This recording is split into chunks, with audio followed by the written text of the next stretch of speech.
పడుతుంది. ఇప్పటికే 12 ఏళ్ళు అయిపోయింది 2014 నుంచి ఇప్పటికే దిక్కు దివానం లేదు. ఇంకా ఎన్ని దశాబ్దాలు పడుతుందో తెలియదు. డబ్బంతా రోడ్లకే ఖర్చు అవుతుంది.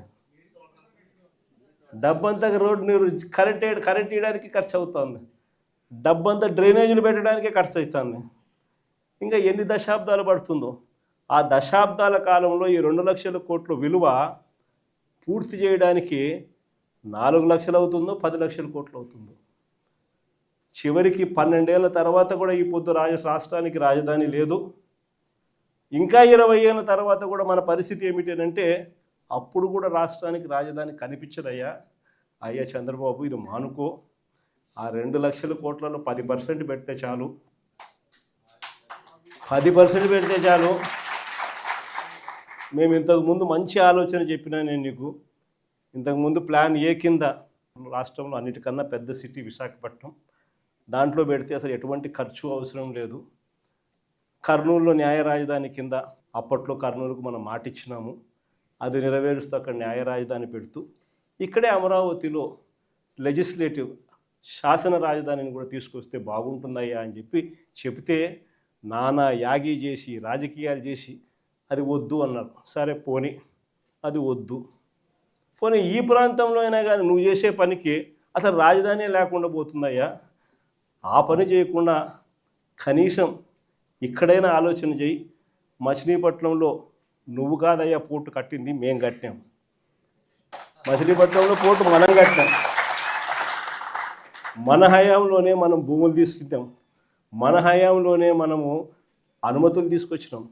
మన హయాంలోనే మనం ఫైనాన్షియల్ క్లోజర్ చేసినాం. మన హయాంలోనే మనం బ్యాంకులతో నీట్గా టైఅప్ కూడా చేసి స్టార్ట్ చేసి 30-40% వర్కులు కూడా పూర్తి చేసినాం మన హయాంలోనే. ఆ పోర్టు అయిపోతుంది. మచిలీపట్నం నుంచి విజయవాడకు కేవలం 70 కిలోమీటర్లు, విజయవాడ నుంచి గుంటూరుకు మరో 40 కిలోమీటర్లు, మొత్తం ఈ 110 కిలోమీటర్లు హైవే ఉందయ్యా. విజయవాడలో ఇంటర్నేషనల్ ఎయిర్పోర్ట్ ఉంది, మచిలీపట్నంలో పోర్ట్ వస్తూ ఉంది. ఈ హైవేకి అటు ఇటుగా ఎక్కడ నువ్వు ఆ బిల్డింగులు ఇక్కడ కడితే దీన్నే మచిలీపట్నంలో నుంచి విజయవాడలో నుంచి విఐ, గుంటూరులో నుంచి గన్ను, మావిగన్ అని చెప్పి ఈ 110 కిలోమీటర్లు ఈ ఎకనామిక్ కారిడార్ కింద, క్యాపిటల్ కారిడార్ కింద డిక్లేర్ చేసి ఆ కట్టే బిల్డింగ్లు ఆడ కట్టుకోకుండా ఇక్కడ కట్టయ్యా. 2 లక్షల కోట్లలో నువ్వు పెట్టే అమౌంట్లో 10% ఇక్కడ పెడితే చాలయ్యా. ఆ రోడ్ల కనెక్టివిటీని కొంచెం ఇంప్రూవ్ చేస్తే చాలు. బ్రహ్మాండమైన రాజధాని ఇక్కడే తయారవుతుంది. డే 1 నుంచే రాజధాని వస్తుంది. ఒక గ్రోత్ ఇంజిన్ తయారవుతుంది. కనీసం 20 ఏళ్ళ తర్వాత అయినా మన పిల్లలు ఉద్యోగాల కోసం ఎక్కడికెక్కడికో పోవాల్సిన అవసరం లేకుండా మా మావిగంలోనే ఉద్యోగాలు దొరుకుతాయ్యా అని చిలకకి చెప్పినట్టు చెప్పినా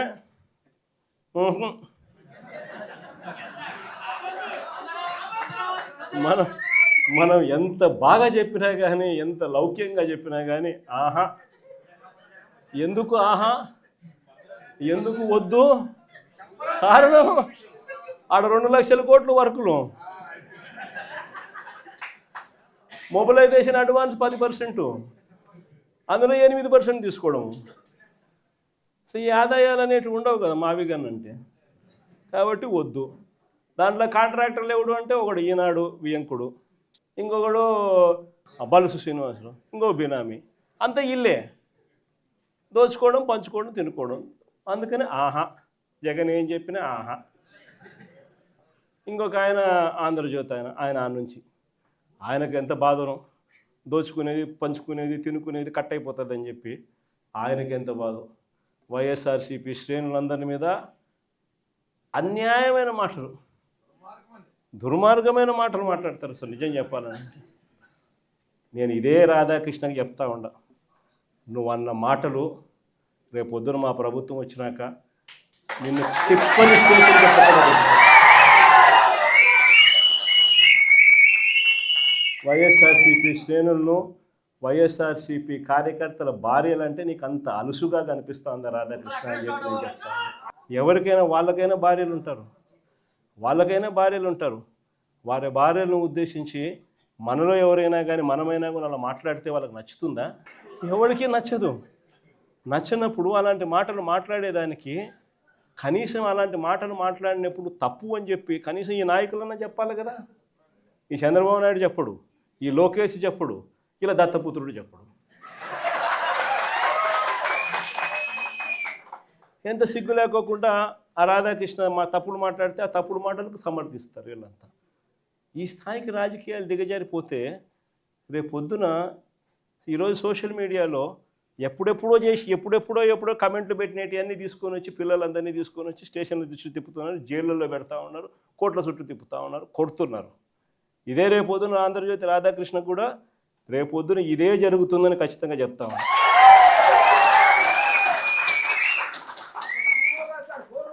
అసలు మహిళల గురించి ఇంత తక్కువగా చూసే కార్యక్రమం, తక్కువగా మాట్లాడే కార్యక్రమం, ఈ పరిస్థితులన్నీ కూడా రాష్ట్రంలో ఎందుకు వచ్చినాయి? ఆశ్చర్యం కలిగించే విషయం. ఇంతకుముందు ఎప్పుడు జరగల. కోడూరు ఎమ్మెల్యే ఆరవ శ్రీధర్, అసలు నాకు నిజంగా ఆశ్చర్యం అనిపిస్తుంది. జనసేన ఎమ్మెల్యే అంట మోసం చేశాడని, అత్యాచారం చేశాడని చెప్పి పాపం ఆ పాప ఆందోళన చేస్తూ ఉంటే ప్రతి ఒక్కరికి కంప్లైంట్ ఇస్తే ఆ పాపను కొడుతున్నారు. ఆ పాప రోడ్డెక్కితే ఆ పాప రోడ్డెక్కి నాకు అన్యాయం జరిగిందని ఆ పాప చెప్తే ఆ పాపను కొడుతున్నారు పోలీసుల సమక్షంలో. ఇంకొకడు నర్సరావుపేట ఎమ్మెల్యే, ఇంకొకడు కళ్ళ ముందరే కనిపిస్తుంది. ఎస్పీ ఆఫీసుకి పోయి బాత్రూంలో పోయి డోర్ కట్టేసుకుంటాడు. అసలు ఎస్పీ ఆఫీసులోకి పోవడం ఏంది, బాత్రూమ్ లేకపోయి నువ్వు డోర్ గడేసుకోవడం ఏంది, డోర్ గడేసుకొని నువ్వు స్ట్రైక్ చేయడం ఏంది? అసలు దానికి చంద్రబాబు నాయుడు పంచాయతీ చేస్తాడు. పోయి లోపల బొక్కలో వేయకుండా చంద్రబాబు నాయుడు పంచాయతీ చేస్తాడు. ఇంకోడు చూస్తాడు బిఆర్ నాయుడు అని. ఇంకోడు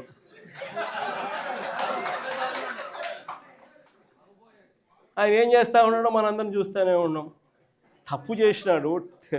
టీటీడీ చైర్మన్గా ఉండి చెయ్యకూడని పనులు, చెయ్యకూడని తప్పులు చేస్తే ఏం చేయాలి? ఆ మనిషిని ఊడబెరకాలన్నా, పోస్టులో నుంచి తీసేయాలన్నా లేదా? ఈ మనిషి ఏం చేస్తున్నాడు? పక్కన పెట్టుకుంటాడు ఆ మనిషిని పక్కన పెట్టుకొని తిప్పుతున్నాడు. అది ఎంత దారుణంగా తయారైపోయినారు అని అంటే ఆశ్చర్యం కలిగించే విషయాలు ఇవన్నీ కూడా. ఇంకొకరు కేజీబీవీ ప్రిన్సిపల్, ఆముదాల వలస ఎమ్మెల్యే కూన రవికుమార్ అనేవాడు వేధించినాడు నన్ను అని చెప్పి ఆ తల్లి వచ్చి కంప్లైంట్ ఇస్తే నో యాక్షన్, పట్టించుకునేవాడు లేడు. ఇంకొకడు ఆడవాళ్ళకి అశ్లీలంగా ఫోన్లు చేసి, అశ్లీలంగా వీడియో కాల్స్ చేసిన Guntur MLA, Guntur east MLA Nazeer ఇంకోడు సోషల్ మీడియాలో వైరల్ అవుతూ ఉంది. ఆడవాళ్ళకి ఫోన్ చేసి అశ్లీలంగా ఈ మనిషి వ్యవహరిస్తూ ఉండడం కనపడతా ఉంది. ఏం చేయాలి చంద్రబాబు నాయుడు? యాక్షన్ తీసుకోవాలన్నా, జైల్లో పెట్టాలన్నా, కనీసం ఇట్లాంటి జరగకుండా అట్లా చేస్తేనే కదా ఇట్లాంటి జరగకుండా ఉంటాయి. No action. ఇంకొకడు మహిళలపై దారుణమైన లైంగిక దాడికి చేసినాడు. ఇంకోడు పేరు కోనేటి ఆదిమూలం. దారుణంగా మహిళలపై లైంగిక దాడికి పాల్పడ్డా ఆ వీడియోలు బయటికి వచ్చినా ఆ ఆదిమూలంపై నో యాక్షన్. వీళ్ళంతా ఎమ్మెల్యేలు.